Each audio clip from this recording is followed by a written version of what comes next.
So honestly, when generative AI came out, I had a bit of a moment, like crisis of confidence, so to speak, in the value of theory in my own work.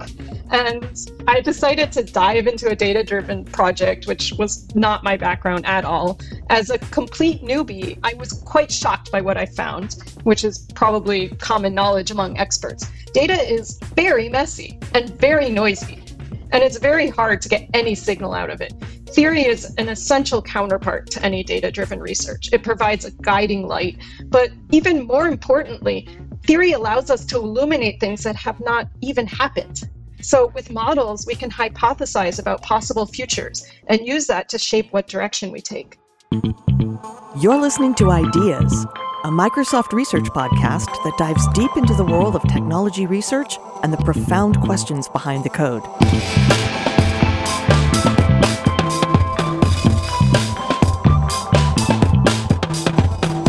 I'm Gretchen Huizinga. In this series, we'll explore the technologies that are shaping our future and the big ideas that propel them forward.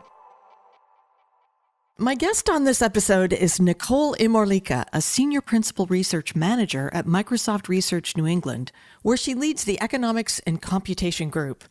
Considered by many to be an expert on social networks, matching markets, and mechanism design, Nicole has a long list of accomplishments and honors to her name, and some pretty cool new research besides.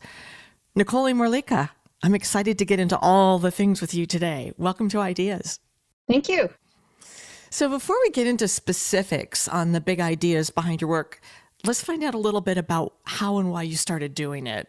Tell us your research origin story, and if there was one, what big idea or animating what if inspired young Nicole and launched a career in theoretical economics and computation research? So I took a rather circuitous route to my current research path. In high school, I thought I actually wanted to study physics, specifically cosmology, because I was super curious about the origins and evolution of the universe.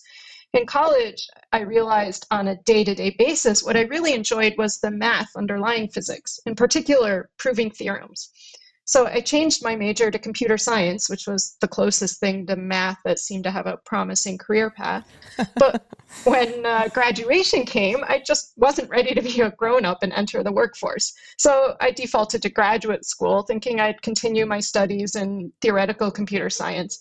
It was in graduate school where I found my passion for the intersection of CS theory and microeconomics. I was just really enthralled with this idea that I could use the math that I so loved to understand society and to help shape it in ways that improve the world for everyone in it. I've yet to meet an accomplished researcher who didn't have at least one inspirational who behind the what. So tell us about the influential people in your life. Who are your heroes, economic or otherwise, and how did their ideas inspire yours and even inform your career? Yeah, of course. So when I was a graduate student at MIT, I was happily enjoying my math. And just on a whim, I decided to take a course along with a bunch of my other MIT graduate students at Harvard from Professor Al Roth.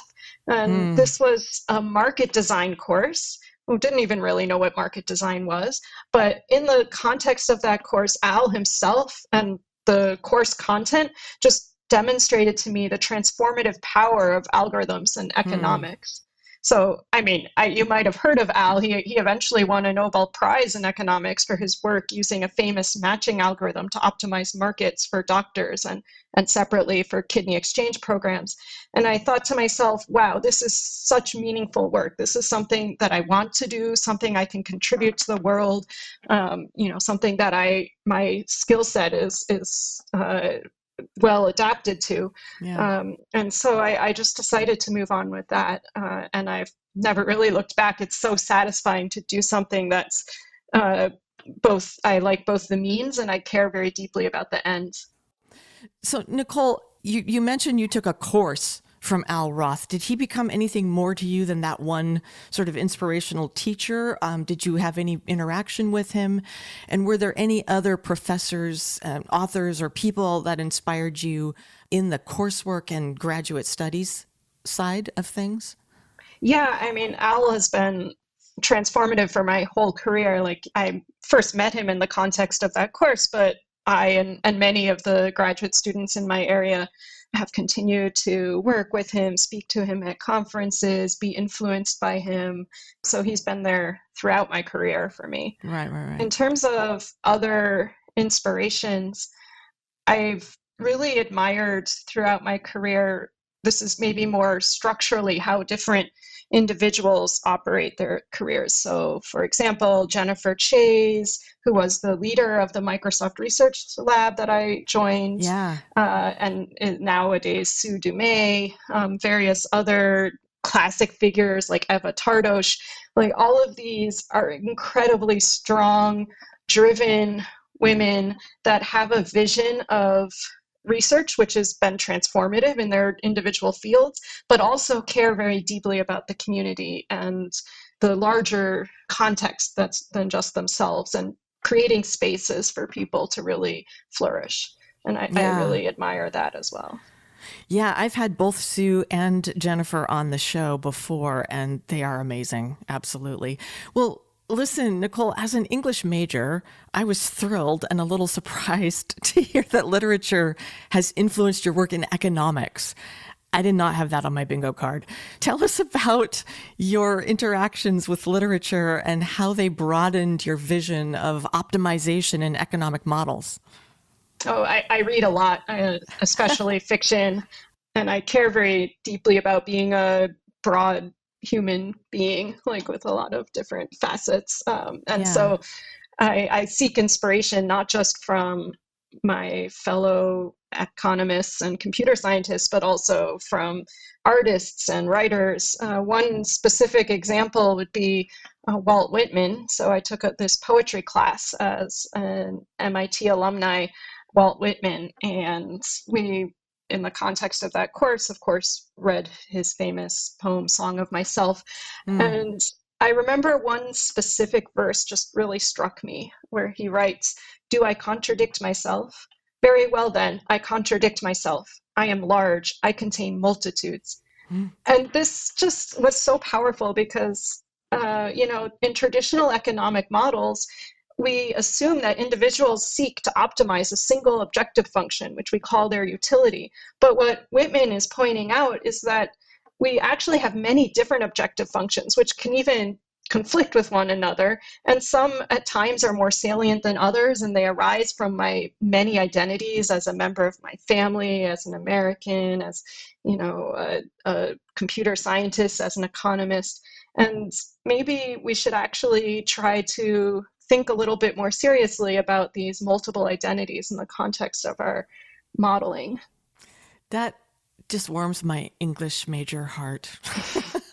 I'm glad. Oh my gosh, and it's so interesting because yeah, we always think of sort of singular optimization, and so it's like, how do we expand our horizon on that sort of optimization vision?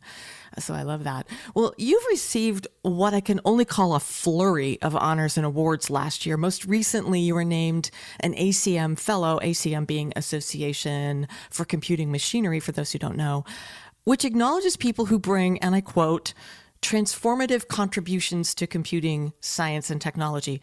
Now, your citation is for, and I quote again, contributions to economics and computation, including market design, auctions, and social networks. That's a mouthful.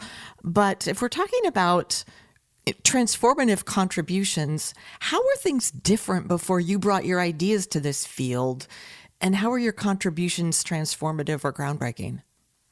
Yeah, so it's actually a relatively new thing for computer scientists to study economics, and I was among the first cohort to do so seriously. So before our time, economists mostly focused on finding optimal solutions to the problems they posed without regard for the computational or informational requirements therein.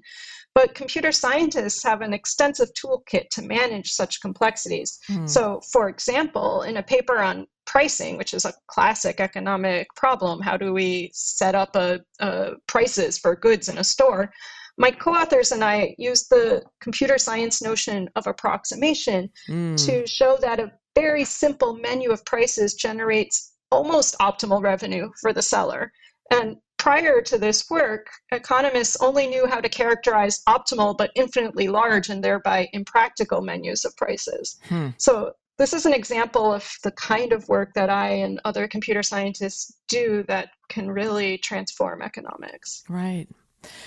Well, in addition to the ACM Fellowship, another honor you received from ACM in 2023 was the Test of Time Award, where the Special Interest Group on Economics and Computation, or SIG-ECOM, recognizes influential papers published between 10 and 25 years ago that significantly impacted research or applications in economics and computation.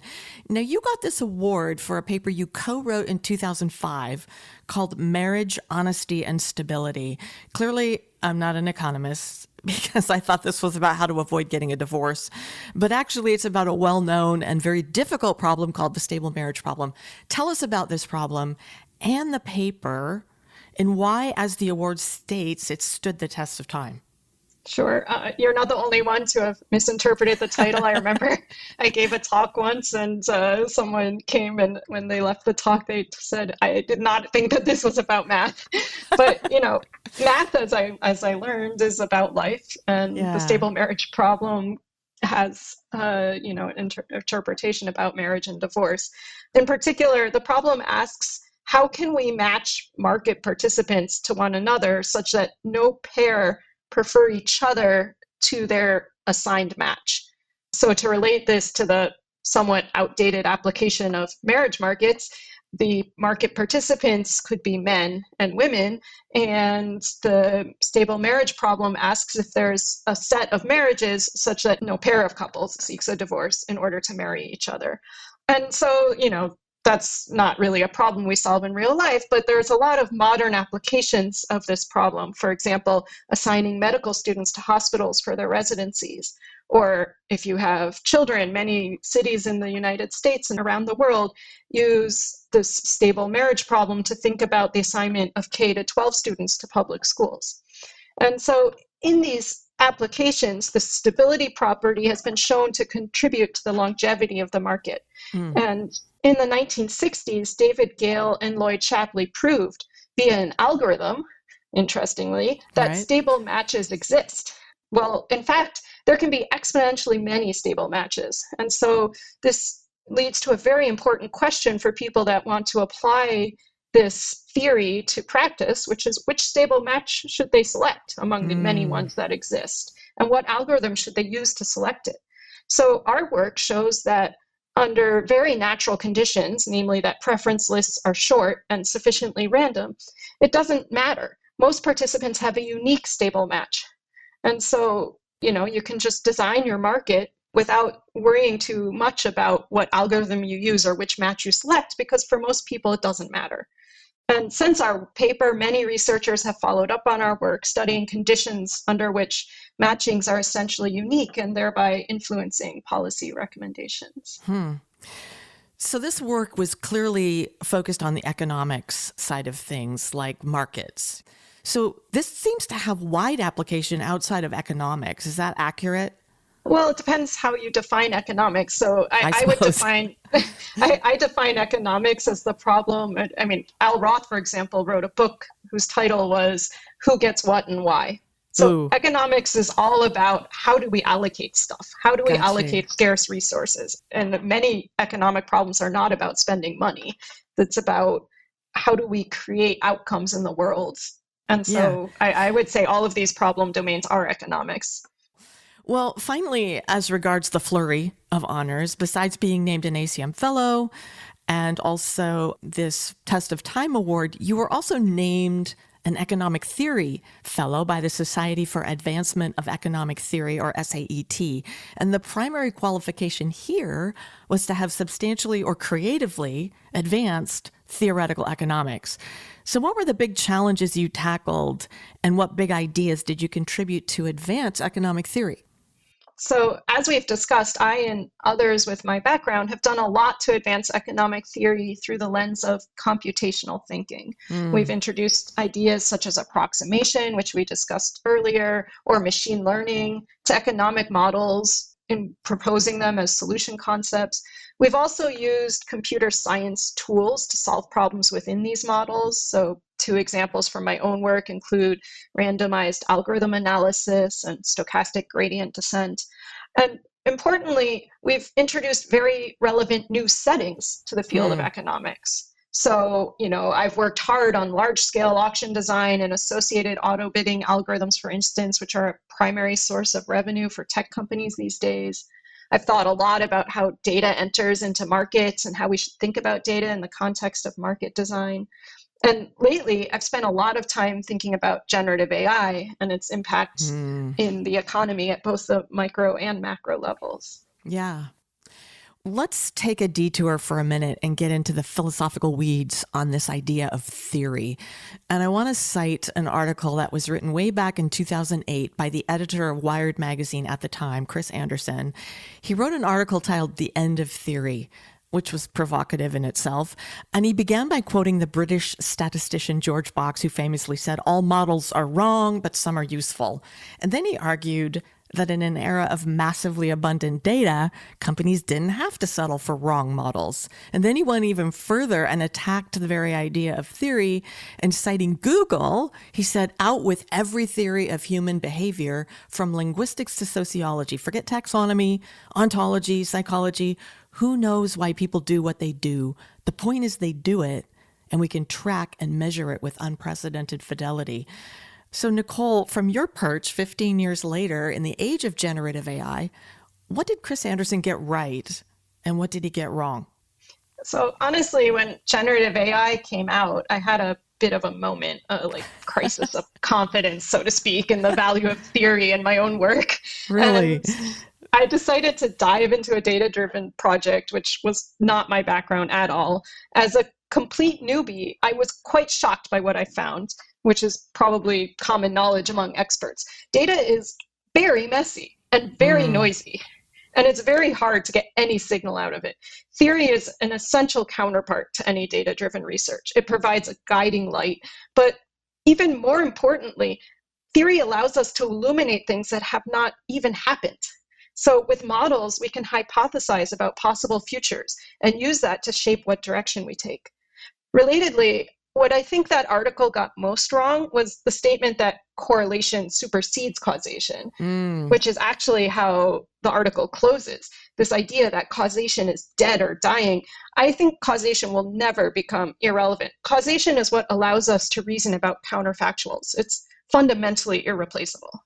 It's like, data, you can only see data about things that happen. You can't see data about things that could happen but haven't, or, about alternative futures. Interesting. And that's what theory gives you.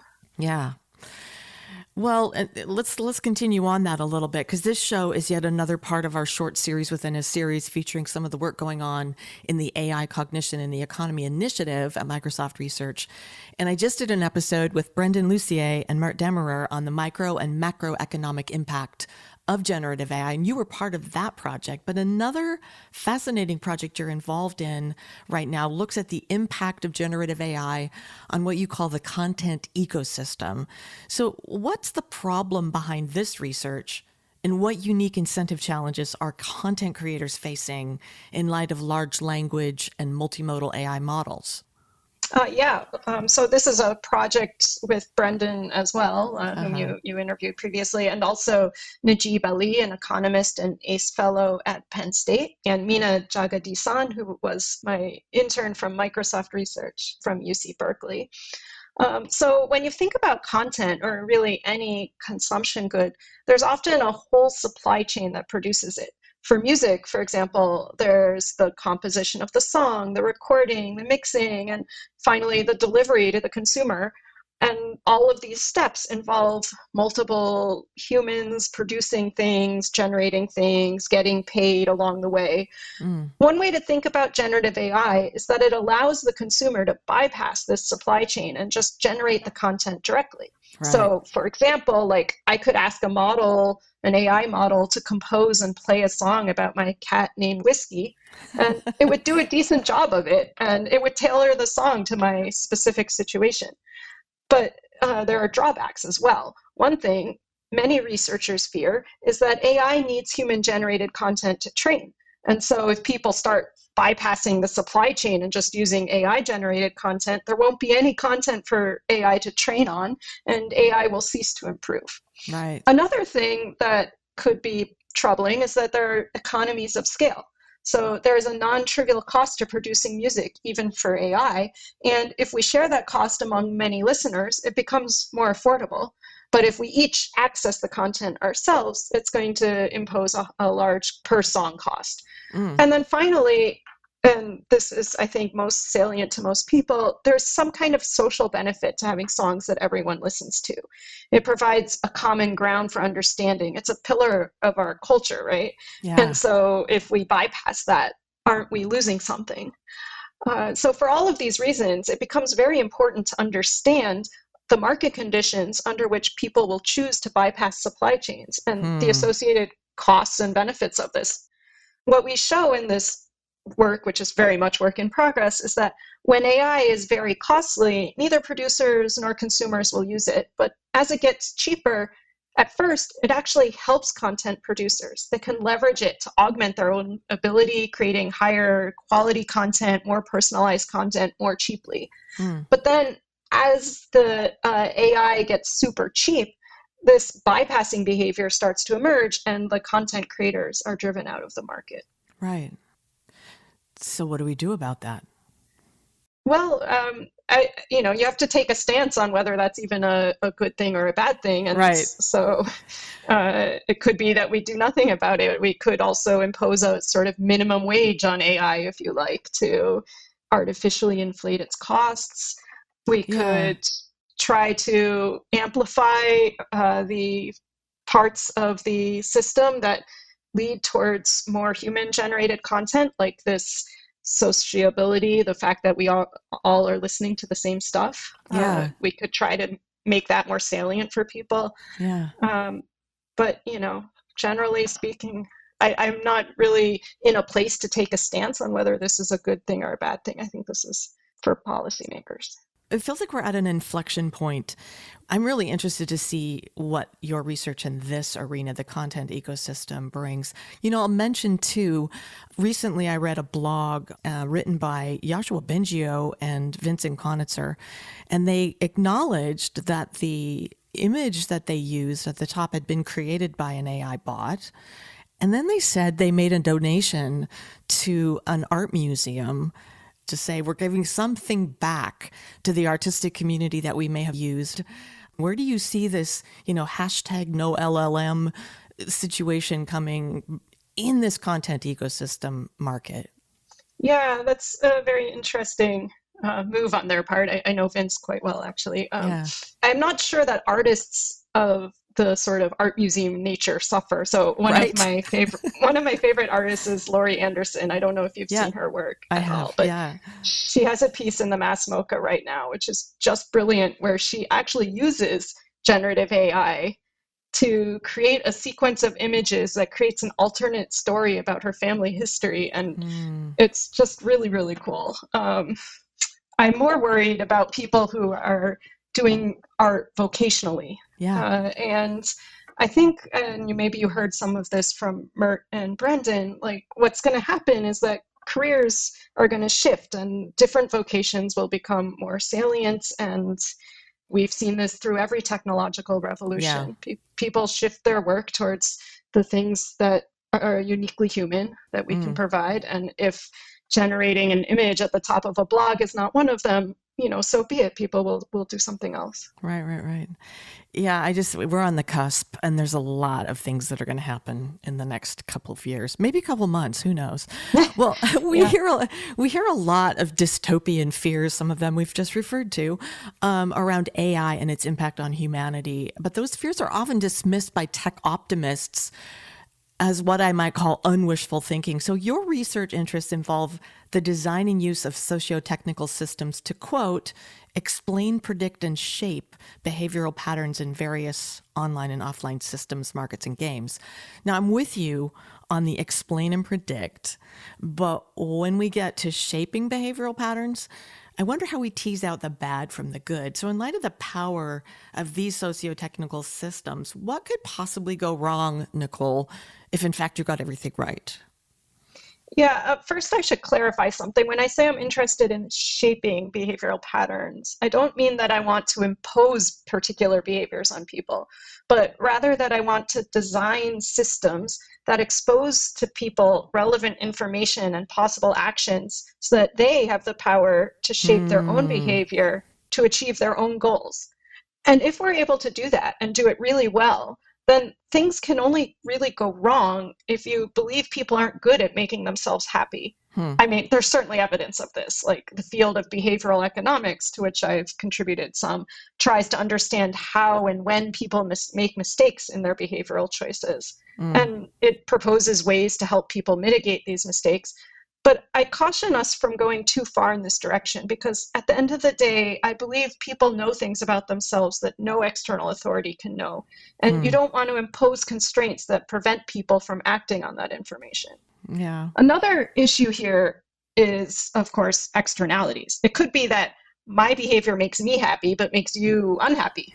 So, another thing that can go wrong is that we, as designers of technology, fail to capture these underlying externalities. I mean, Hmm. ideally, like an economist would say, well, you should pay with your own happiness for any negative externality you impose on others. Hmm. And the fields of market and mechanism design have identified very beautiful ways of making this happen automatically in simple settings, such as the famous Vickery auction. But getting this right in the complex socio-technical systems of our day is quite a challenge. Okay, go back to that auction. What did you call it? The Vickery auction? Yeah, so Vickery was an economist and he proposed an auction format that, so an auction is trying to find a way to allocate goods, let's say, to bidders, such that the bidders that value the goods the most are the ones that win them. Hmm. But of course, these bidders are imposing a negative externality on the people who lose, right? Right? And so what Vickery showed is that a well-designed system of prices can compensate the losers exactly for the externality that is imposed on them. Right. A very simple example of a Vickery auction is if you're selling just one good, like a painting, Mm-hmm. then what you should do, according to Vickery, is solicit bids, give it to the highest bidder, and charge them the second highest price. Interesting. And so that's going to have good outcomes Yeah, for yeah. society. I want to expand on a couple of thoughts here. One is as you started out to answer this question, you said, well, I'm not interested in shaping behaviors in terms of making you do what I want you to do, but maybe someone else is. What happens if it falls into the wrong hands? Yeah, I mean, there's definitely competing interests. Mm-hmm. Everybody has their own objectives, and Sure, sure. I might be very fundamentally opposed to some of them, but everybody's trying to optimize something, and Yeah. there are competing optimization objectives. And so, what's going to happen if people are leveraging this technology to optimize for themselves and thereby harming me a lot? Right? Um, Ideally, we'll have regulation to kind of cover that. I Yeah. think what I'm more worried about is the idea that the technology itself might not be aligned with me, right? Right. Like at the end of the day, there are companies that are producing this technology that I'm then using to achieve my objectives. But Right. the company's objectives, the creators of the technology, might not be completely aligned with the person's objectives. Right. And so I've looked a little bit in my research about how this potential misalignment might result in outcomes that are not all that great for either party. Wow. Is that stuff that's in the works? We have a few published papers on the area. I don't know Well, if you you know want what? me to get into them, but No, actually, what we'll probably do is put some in the show notes. We'll link people to those papers because I think that's an interesting topic. Listen, most research is incremental in nature, where the ideas are basically iterative steps on existing work. But sometimes there are out of the box ideas that feel like bigger swings or even outrageous. And Microsoft is well known for making room for these. Have you had an idea that felt outrageous? Any idea that felt outrageous? Or is there anything that you might even consider outrageous now that you're currently working on or even thinking about? yeah, well, I mean, this whole moment in history feels outrageous, honestly. It's like I'm kind of living in the sci-fi novels of my youth. Right? So, together with my economics and social science colleagues at Microsoft Research, One thing that we're really trying to think through is this outrageous idea of agentic AI. That is, every single individual and business can have their own AI that acts like their own personal butler that knows them intimately and can take actions on their behalf. In such a world, what will become of the internet, social media, platforms like Amazon, Spotify, Uber? On the one hand, maybe this is good because these individual agentic AIs can just bypass all of these kinds of intermediaries. For example, if I have a busy day of back-to-back meetings at work, my personal AI can notice that I have no time for lunch, contact the AI of some restaurant to order a sandwich for me, make sure that sandwich is tailored to my dietary needs and preferences, and then contact the AI of a delivery service to make sure that sandwich is sitting on my desk when I walk into my noon meeting, right? And this is a huge disruption to how things currently work.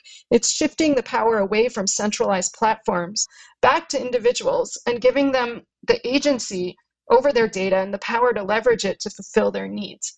So the sort of big questions that we're thinking about right now is, how will such decentralized markets work? How will they be monetized? Will it be a better world than the one we live in now, or are we losing something? And if it is a better world, how can we get from here to there? And if it's a worse world, how can we steer the ship in the other direction? I think these are all very important questions in this time. Does this feel like it's imminent? I do think it's imminent. And I think, in life, you can kind of decide whether to embrace the good or embrace the bad, see the glass as half full or half empty. And I am hoping that society will see the half full side of these amazing technologies and leverage them to do really great things in the world. Man, I would love to talk to you for another hour, but we have to close things up. To close this show, I want to do something new with you, a sort of lightning round of short questions with short answers that give us a little window into your life. So, are you ready? Yep. Okay. First one, what are you reading right now for work? Lots of papers of my students that are on the job market to help prepare recommendation letters. It's actually very inspiring to see the creativity of the younger generation.